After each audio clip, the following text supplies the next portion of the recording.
Hello there. This is the explanation of how I got the crunching sound that runs most of the way through the piece, which is almost the crunching of the rollers of the camera going through the scene, but also it's the crunching of the person's feet, the viewer's feet, just to give the viewer a voice and sort of simulate that it's to separate it, from the rest of the sounds, because it's not an echo of a sound, it's kind of a real-time sound. Anyway, what I'm doing at the moment is I'm pitching it down. It's just bubble wrap being scrunched in my hand, and I've just used the time and pitch machine in Logic, and I've pitched it down by 2,400 cents in classic mode, just so that it extends.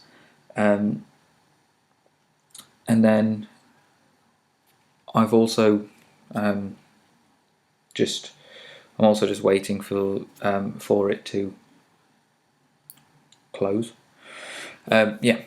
So I've done it in the classic mode and the free mode as well, so that it's not only pitched down to a very low pitch, but it's also longer, so you can hear a lot more distortion and a lot more of the sample rate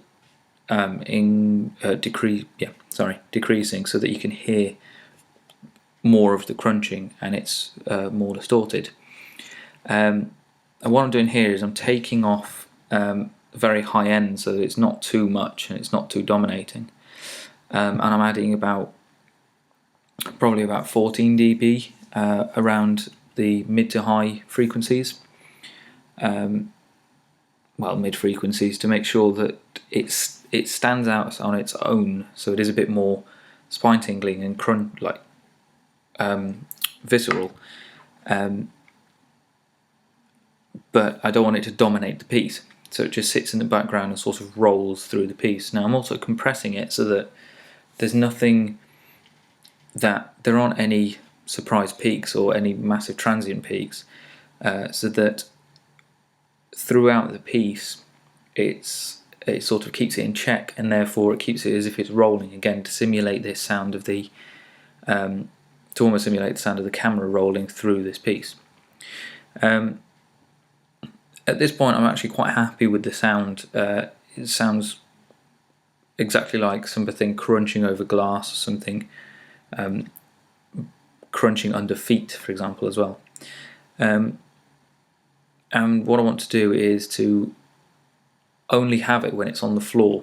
So at this point, where the video actually doesn't move, so at the beginning of the piece where it moves from pointing at the person on the car to the rest of the scene, so when it moves on to the floor effectively, it'll start moving as soon as it hits the floor. The sound will start as soon as it hits the floor.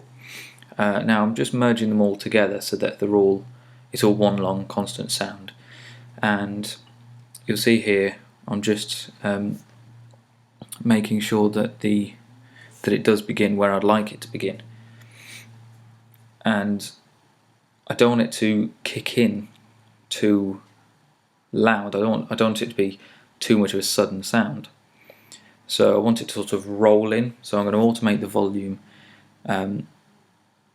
so that it's not too sudden, but it just, it's not too quiet as well. It just rolls in. It's a gentle roll into it, so that you can hear when it's there.